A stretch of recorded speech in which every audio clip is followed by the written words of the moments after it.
উন্নত মানের marble tiles চাই? চলে আসুন রাজস্থান মার্বেল অ্যান্ড গ্রানাইটে। এখানে পাবেন মার্বেল, টাইলস, গ্রানাইট, পাথরের মন্দির, দেবদেবীর ছবি ও স্যানিটারি। ঠিকানা পারুল বাস স্ট্যান্ড, আরামবাগ, হুগলি, অথবা কামারপুকুর রোড, বালিভেলা, আরামবাগ।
কতই রঙ দেখি দুনিয়া, আমি যেই দিকেতে চাই দেখে অবাক মনে যাই, আমি যেই দিকেতে চাই দেখে অবাক মনে যাই, আমি অর্থ কোনো খুঁজে নাই পাই রে, আমি অর্থ কোনো খুঁজে নাই পাই রে, ভাই রে ভাই কতই রঙ দেখি দুনিয়া, ও ভাই রে ও ভাই কতই রঙ দেখি দুনিয়া, ও ভাই রে ও ভাই কতই রঙ দেখি দুনিয়া, আর কতই রঙ দেখি দুনিয়া।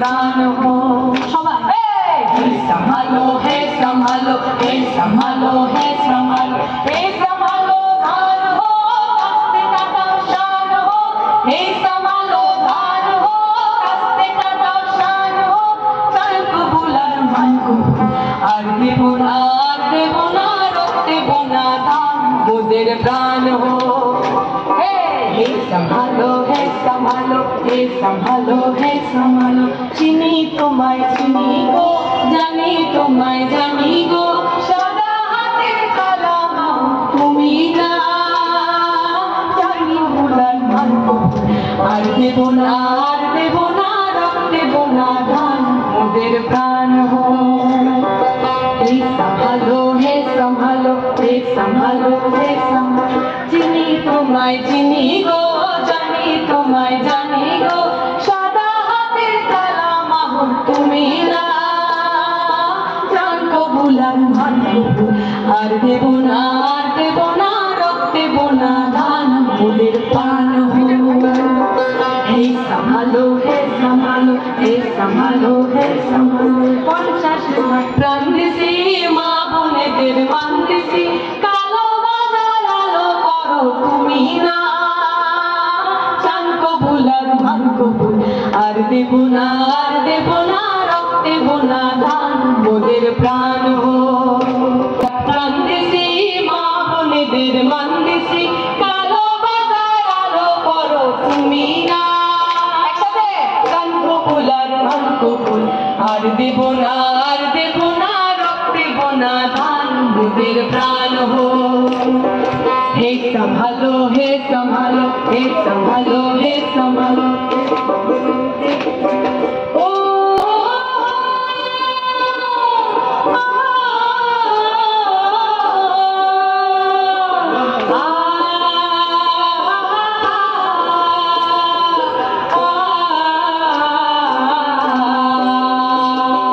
हे संभालो हे संभालो हे संभालो हे संभालो हे संभालो हे संभालो हे संभालो हे संभालो। স্বপ্নের মতো বাড়ি তৈরি করবেন, ভাবছেন কোথা থেকে মার্বেল অথবা টাইলস কিনবেন? চিন্তা নেই, নিশ্চিন্তে চলে আসুন লোকপ্রিয় মার্বেলে। মন পছন্দের শেষ কথা মানেই লোকপ্রিয় মার্বেল অ্যান্ড হার্ডওয়্যার্স। এখানে marble, tiles, bath fittings, submersible, নল ফিটিংস পাইকারি এবং খুচরো সুলভ মূল্যে পাওয়া যায়। ঠিকানা হুগলি জেলার ঘোষপুর, রামপ্রসাদ। যোগাযোগ নম্বর 8170926495 অথবা 7363023971। চালান যে মানুষগুলো শ্রমদান করেছেন তাদের প্রাপ্যটা মিটিয়ে দিই। আমরা দেখলাম হিন্দমোটর বন্ধ হয়েছে তৃণমূলের সময়। সেই সময়ের যিনি শিল্পমন্ত্রী ছিলেন তার নাম কি? পূর্ণেন্দু বসু। তার বাড়ি কোথায়? এই উত্তরপাড়ায়, এই আমাদের শ্রীরামপুর এলাকায়। এই প্রশ্ন তো আমাদের তৃণমূলকে করতে হবে। আজকে আপনি যা কিছু হলেই 34 বছর দেখা দেন, আর এই 11 থেকে 14, 11 থেকে 24, সেই এতগুলো বছর আপনারা যখন রাজ্যের দায়িত্বে ছিলেন, আপনারা যখন রাজ্যের অভিভাবক, আপনারা শিল্পের জন্য কি করেছেন? আজকে যেভাবে হিন্দমোটরের জমি ওই জমি মাফিয়াদের হাতে ছেড়ে দেওয়া হচ্ছে, সেই প্রশ্নের উত্তর কে দেবে? আমরা দেবো নাকি যারা এখন শাসনে রয়েছেন তারা দেবে? আমরা স্পষ্ট কথা বলছি, আমাদের সময় একটা পলিসি ছিল, বন্ধ কারখানার জমিতে বন্ধ কারখানা নয়, বন্ধ কারখানার জমিতে নতুন কারখানা করতে হবে। আইদার আপনি কারখানা খুলুন অথবা ওই কারখানার জমিতে নতুন কারখানা করে তুলুন। এখনো আমাদের সেটাই ডিমান্ড থাকবে, সেই দাবি থাকবে। আমার প্রজন্মের ছেলেমেয়েরা, আমরা সবাই জানি যে শিক্ষিত বেকার যুবক তারা কেউ কলকাতায় থাকে না। আমার বেশিরভাগ বন্ধুরা কেউ আর কলকাতায় নেই, যাদের সাথে আমি স্কুলে একসময় পড়েছি। কাজের জন্য পেটের দায় কেউ ব্যাঙ্গালোরে থাকে, কেউ হায়দ্রাবাদে থাকে। এখানে অভিভাবকরা আছেন, তারা জানেন 30 বছর, 32 বছর, 34 বছরের কটা ছেলে মেয়ে এই এলাকায় এখন আর রয়েছে? কেউ নেই, বাইরে যেতে বাধ্য হয়েছে। আমরা চাই কারখানা হোক। আমি বলছি আমার ব্যক্তিগত ইন্টারেস্ট রয়েছে, যদি পশ্চিমবঙ্গের শিল্প হয়, আমার মতো, আমার সহপাঠীরা, আমার বন্ধুরা, তারা আমার এই রাজ্যে ফিরে আসবে। ওদের জন্য কারখানা করতে হবে, আমার প্রজন্মের জন্য কারখানা করতে হবে। আমাদের যদি সাধারণ মানুষ আশীর্বাদ দেন, সমর্থন করেন, শ্রীরামপুরের বুকে নতুন কারখানা নিয়ে আসার জন্য আমরা লড়ে নেব।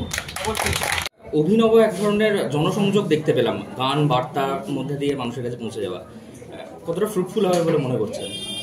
আমরা প্রাথমিকভাবে একটা কালচারের পরিবর্তন চাই। এই যে রাজনীতি মানেই মানুষ মনে করেন একটা অ্যাবসলিউট খারাপ জায়গা, একটা ধান্দাবাজির জায়গা। আমরা যখন প্রচার করতে যাচ্ছি, আমরা দেখছি গ্রামে বিভিন্ন জায়গায় মানুষ আমাদের দেখে অনেকে বলছেন যেহেতু নির্বাচনের আগে হাত নাড়াতে আসবে, তারপর আর দেখা পাওয়া যাবে না। এই যে যারা নির্বাচিত হন, তারা নির্বাচিত হওয়ার পর আর গ্রামে ফিরে যান না, সাধারণ মানুষের কাছে ফিরে যান না, এইটা রাজনীতি সম্পর্কে একটা তিক্ততা তৈরি করেছে, একটা বিশ্বাসহীনতা তৈরি করেছে যে রাজনীতিবিদদের বিশ্বাস করা যায় না। আমরা চাইছি কোথাও না কোথাও সেইটা ভাঙতে। আমরা চাইছি মানুষ আমাদের প্রশ্ন করুক, যদি আমাদের কোথাও ভুল ত্রুটি হয় আমরা সেটা শুধরে নেব, কিন্তু এটা অ্যাকাউন্টেবিলিটি থাকবে, এটা পারস্পরিক কথোপকথন হোক, যেটা পশ্চিমবঙ্গে এই মুহূর্তে এই পরিসরটাই মিসিং। আমরা শুধু তো সরকার পরিবর্তনের কথা বলছি না, আমরা নীতি পরিবর্তনের কথা বলছি, সমাজ পরিবর্তনের কথা বলছি। তাই আমরা চেয়েছিলাম সংস্কৃতির পরিবর্তন, ওই কারণে।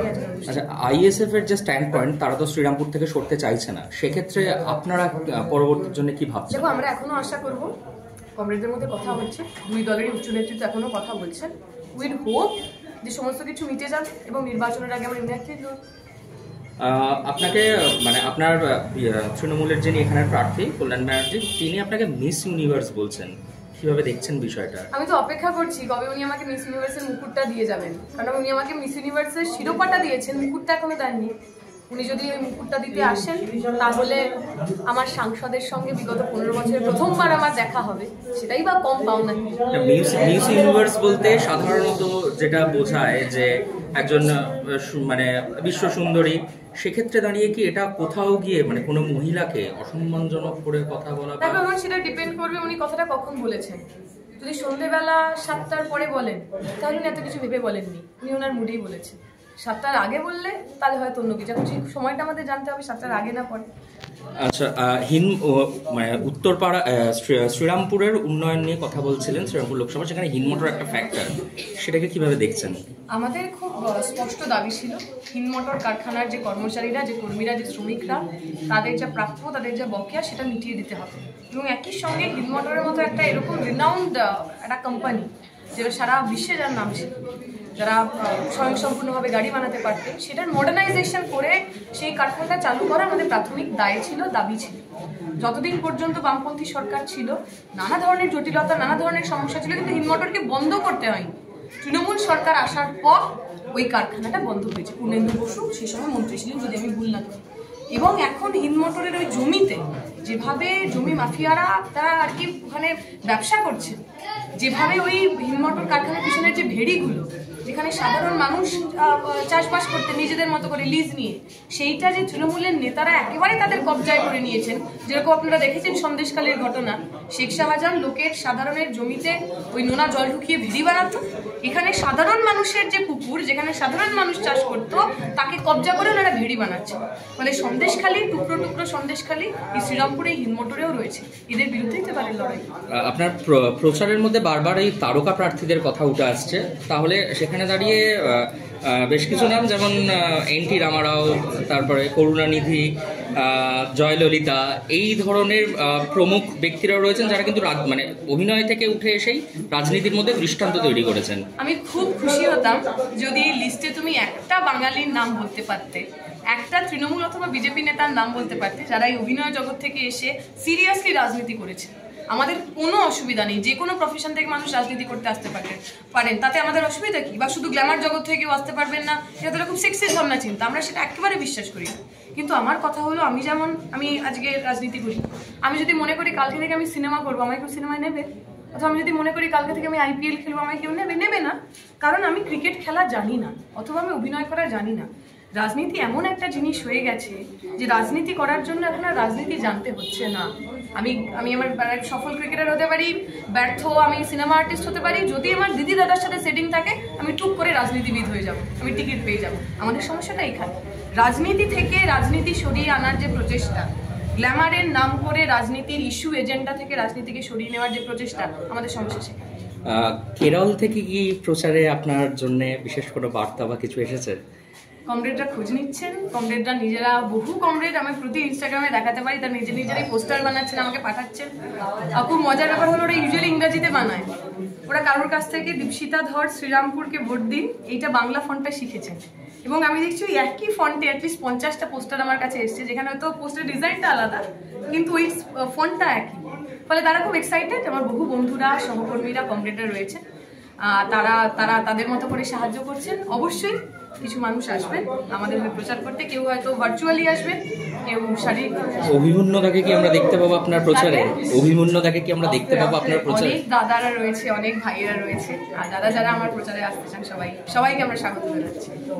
ঠিক আছে।